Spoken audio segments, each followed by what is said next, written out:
విదేశాల్లో చదవాలనుకుంటున్నారా? అయితే విదేశ్ కన్సల్టెంట్స్ ని సంప్రదించండి.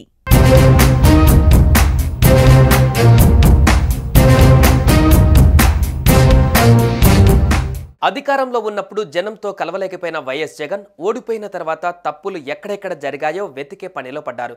ఘోర పరాజయం ఇచ్చిన షాక్ నుంచి ఇప్పుడిప్పుడే కోలుకుంటున్న జగన్ పార్టీ నాయకులతో వరుస సమావేశాలు నిర్వహిస్తూ వస్తున్నారు. అయితే ఇప్పుడు మరో అడుగు వేసి అపాయింట్మెంట్స్ లేకుండానే ఇకపైన జనంతో కలవాలని డిసైడ్ అయ్యారట.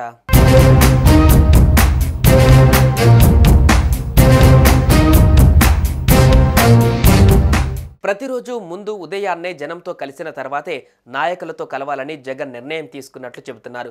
ఇందుకోసం తాడపల్లిలో వైఎస్ జగన్ క్యాంపు కార్యాలయంలో ఏర్పాట్లు చేస్తున్నారు. బారికేడ్లు, ఎండకు ఇబ్బంది పడకుండా షామియానాలు రెడీ చేస్తున్నారు. అలాగే వచ్చిన ప్రజలకి సాంబార్ రైస్, పెరుగన్నం, ఇతర ఆహారాన్ని పెట్టడానికి కూడా సిద్ధమవుతున్నట్లు తెలుస్తోంది. గతంలో వైఎస్ రాజశేఖర రెడ్డి అధికారంలో ఉన్నప్పుడు ప్రతిరోజు ఉదయాన్నే గంట లేదా 2 గంటల పాటు సామాన్య జనాన్ని కలుస్తూ వాళ్ళ వినతులను స్వీకరించేవారు. సాధ్యమైనంత వరకు వాళ్ళ సమస్యలని అక్కడికక్కడే పరిష్కరించేవారు. సీఎం రిలీఫ్ ఫండ్ కోసం ఎక్కువ మంది వైఎస్ఆర్ దగ్గరికి వెళ్ళేవారు. అందుకే వైఎస్ నిత్యం జనానికి దగ్గరే ఉండే నాయకుడిగా పేరు తెచ్చుకున్నారు.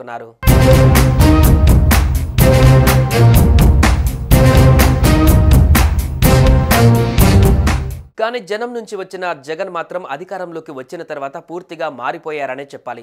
తాడేపల్లి నుంచి బయటికి రాలేకపోయారు. మహా అయితే బటన్లు నొక్కడానికే బహిరంగ సభలలో పాల్గొని నేరుగా హెలికాప్టర్ ఎక్కి తిరిగి తాడేపల్లి రిటర్న్ అయ్యేవారు. దీంతో జనంతో ఆయనకు దూరం పెరిగింది. చెట్లను నరికే సీఎంగా, పరదాల చాటు సీఎంగా మిగిలారు.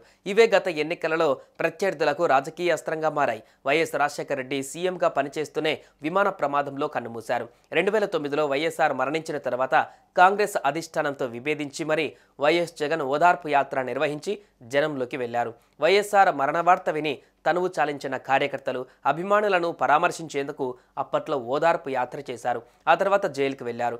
ఆ తర్వాత ఎన్నికలలో ఓడిపోయారు. ఆ తర్వాత ప్రజా సంకల్ప యాత్రతో జనంలోకి వచ్చి అఖండ విజయాన్ని కైవసం చేసుకున్నారు. అక్కడి నుండి మళ్లీ జనానికి దూరమయ్యారు.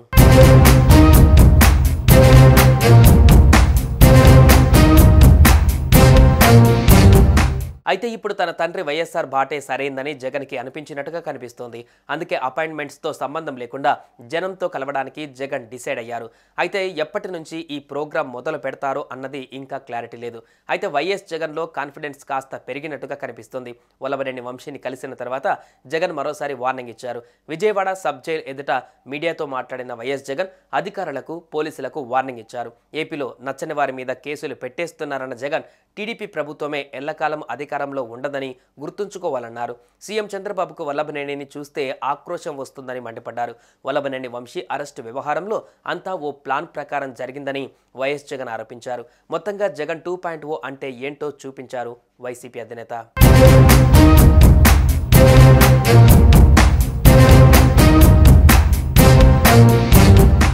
సుమన్ టీవీలో మీ పర్సనల్ అండ్ బిజినెస్ ప్రమోషన్స్ కోసం కింది నెంబర్కి కాంటాక్ట్ చేయండి.